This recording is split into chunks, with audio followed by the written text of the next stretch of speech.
가짜 사이에서 살아남으려면 문해력은 결국 사는 힘이다.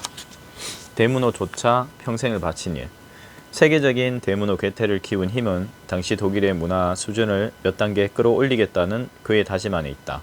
18세기 중반 독일의 문화 수준은 주변 유럽 국가에 비해 현저히 낮은 편이었다. 그 나라에 사는 국민의 언어 수준이 곧 그 나라의 수준이다라는 사실을 누구보다 잘 알고 있던 괴테는 미래가 보장된 변호사를 그만두고 언어를 보다 전문적으로 다룰 수 있는 작가로 살아가는 길을 선택했다. 부모의 만류와 지인들의 회유가 있었지만 그의 생각은 분명했다.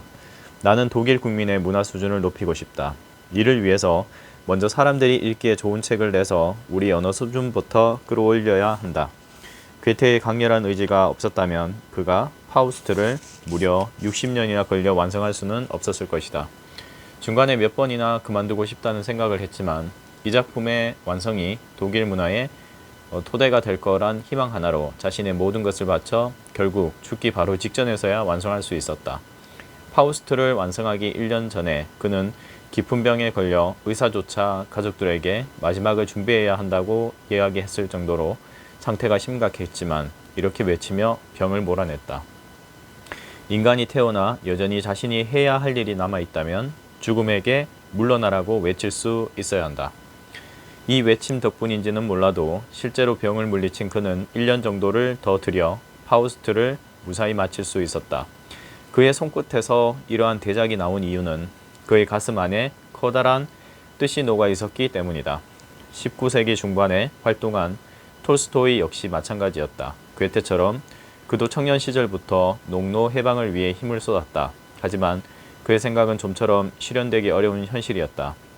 이런 상황을 안타깝게 생각하던 톨스토이는 당시로선 상당히 파격적인 결정을 내리게 된다. 자신의 뜻을 이해하지 못하는 가족과 말다툼을 한 뒤 자기 집에서 일하던 농노들을 전부 불러 모아 그 자리에서 자유를 줄 생각이라고 말한 것이다. 그는 희망에 가득 찬 목소리로 이렇게 외쳤다. 3년간 부부 한 쌍마다 매년 은으로 26루블어치를 징수하되 그 이후에는 토지를 온전히 여러분이 소유할 수 있도록 하겠소. 톨스토이는 좋은 제안이라고 생각했지만 놀랍게도 농노들은 이 제안을 거부했다. 이유는 간단했다. 곧 황제가 대관식에서 칙령을 발표할 것이고 그럼 황제가 자기들에게 토지를 분배하여 농노를 해방시킬 것이라고 굳게 믿고 있었기 때문이다. 톨스토이는 이런 상황에 더욱 절망했다. 현실을 제대로 해석할 안목이 없으니 농노들은 자신에게 굴러 들어온 좋은 제안도 거절하고 헛된 희망을 품고 있었다. 이들을 위한 언어 교육이 필요하다고 생각한 그는 마음을 더욱 굳건히 하고 그간 생각해 온 일들을 실천에 옮기기 시작했다.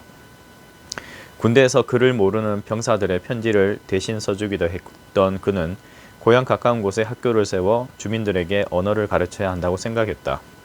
유럽 사회 지배계층의 속물근성을 잘 알고 있던 그는 순박한 농민들이 더는 그들의 거짓 노름에 속지 않을 수 있게 반드시 교육을 해야 한다고 생각했다. 누구나 읽기 쉬운 교과서를 스스로 만들었고